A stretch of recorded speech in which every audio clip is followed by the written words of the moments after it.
Hello, Western Civ 105. Welcome to week 10. And it looks like many of you have enjoyed learning what you were able to learn with the definitions that project that I had set up. I haven't graded all of them yet, but so far so good. I'm really happy about that. The only thing, and I shouldn't have to say this again, I don't know why I have so many people not turning in all notes on all the videos. Perhaps you misunderstood something. I need to make this clear again.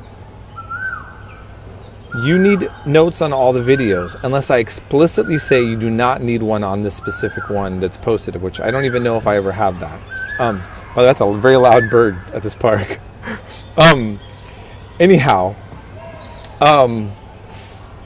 So yeah, that's a big deal. You're going to lose a lot of points. A lot. This is something, I don't take it personal, but I take it serious. If I have a video that I made or a documentary that I'm showing, it's because I think that it's very important. Most of you will not even get exposed to a lot of this information again after you leave my class. When I don't see notes on it, it tells me that you did not watch it, and that's unacceptable. You're in my class to learn, and I want you to learn. So I don't have you memorize all this information, but I do want you to be exposed to it. Okay?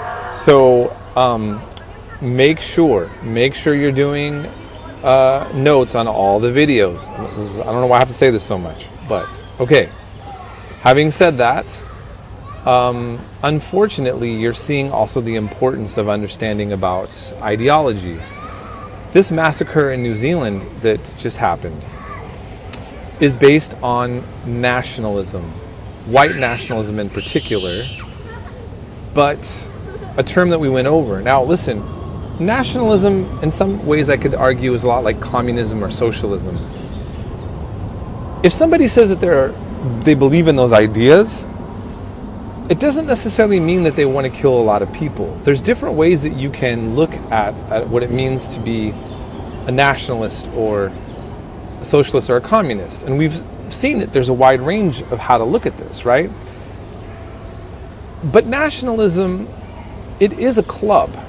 And in a way, it's kind of like a religion, in the sense that if you look at how each nation decides who gets to be a part of the club and why and in what historic context, you can see that there's a lot of kind of mythic stuff being brought in there. And that was more apparent to me in Europe, because in Europe, the borders weren't as clearly drawn as people like to fantasize that they have been. And like what constitutes being a particular nationality in certain European nations is a little bit more complex, or other parts of the world.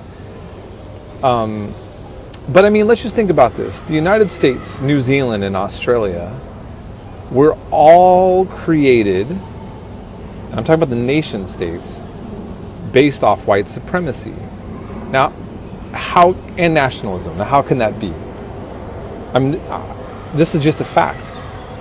There's no way that you can justify colonizing a nation that has people there and killing those people and displacing them and taking over the land and creating your own country, and in the case of the United States, even incorporating slaves, without there being any ideology but white supremacy.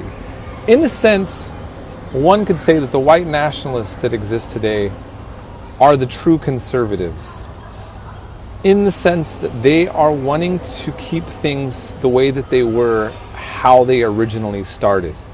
You feel me?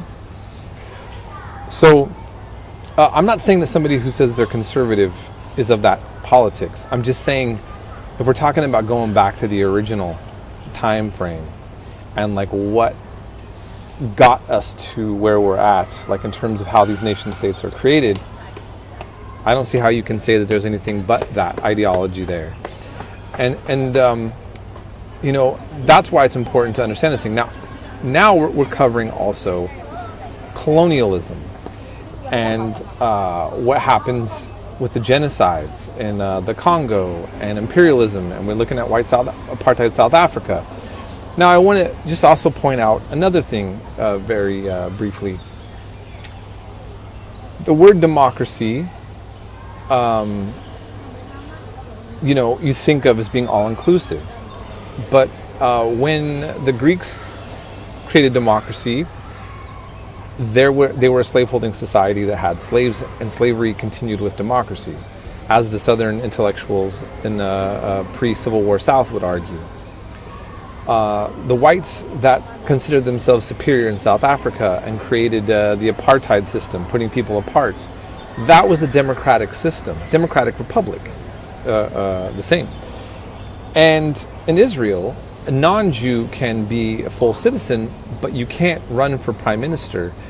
As Netanyahu, the prime minister, just said, that Israel is not a state for its citizens, it's only a state for Jews.